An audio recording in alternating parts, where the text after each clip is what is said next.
সরকার মনে হচ্ছে এই বিষয়ে তাদের জ্ঞানের একটু স্বল্পতা রয়েছে। একটা জিনিসে কয়বার কর দেওয়া যায়? তো বাইকাররা তো আসলে মাটির সঙ্গে মিশে যাচ্ছে। কোন সেক্টরে বা কোথায় ট্যাক্স দিচ্ছি না, কিন্তু সেই তুলনায় আমাদের জন্য কোনো নিয়মই নাই। কয়েকদিন আগে ফুয়েলের যে সংকট হলো, মনে হলো বাইকাররা এই ফুয়েলের সংকটটা তৈরি করেছে। আমাদের দেখেন কোনো কিছু হলেই বাইকারদের দৃষ্টিকটুভাবে দেখা হয়।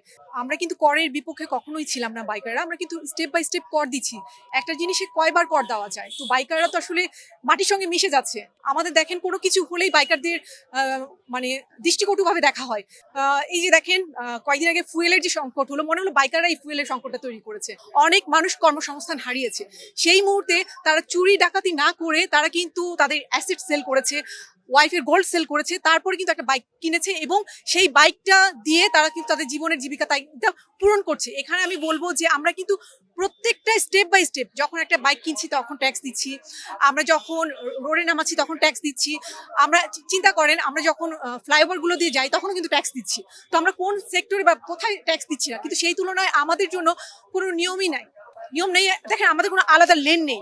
বাইকাররা আর কত হচ্ছে এভাবে নিষ্পেষিত হব।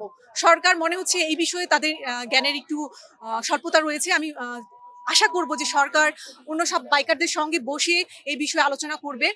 তাহলেই ইনশাল্লাহ এই সমস্যার সমাধান হবে। খারাপ লেগেছে, তারপর আবার চিন্তা করেছি আচ্ছা ঠিক আছে, সেটা হয়তো বা আমাদের জন্য ভালোর জন্যই সরকার নিয়ম করেছে। এই যে সরকার বিভিন্ন সময় নিয়ম করছে আমরা কিন্তু অ্যাপ্রিসিয়েট করছি।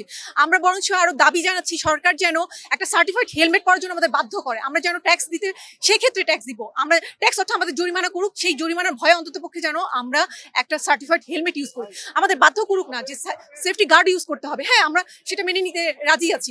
এই যে আমাদের জন্য হিডেন ক্যামেরা তৈরি করেছে, যে যেখানে সেখান দিয়ে এখন রাইড করা যাবে না, রং সাইড দিয়ে আসা যাবে না বা পার্কিং করা যাবে না, আমরা কিন্তু অ্যাপ্রিসিয়েট করছি। আমরা কিন্তু অ্যাপ্রিসিয়েট করছি না তা কিন্তু নয়, আমরা ট্যাক্স দিচ্ছি, সরকার সব নিয়মের সঙ্গে আমরা আছি।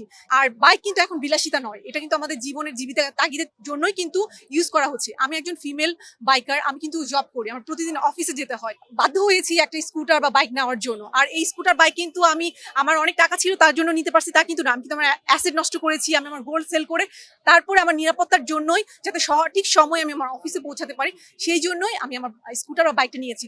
তাও এখানে একদম ক্লিয়ার যে আমরা কিন্তু স্টেপ বাই স্টেপ কর দিচ্ছি এবং আমরা কিন্তু করের বিপক্ষে না। তো সরকারের প্রতি আকুল আবেদন থাকবে, ওনারা এটার প্রতি সদয় হবেন। হ্যাঁ, আমাদের এখানে প্রশ্ন রয়েছে যে আমরা তো সবকিছু আমাদের সবকিছুতে এক্সট্রা সবকিছু দিচ্ছি, তাহলে কেন আমাদের উপর এক্সট্রা কর প্রদান করা হবে?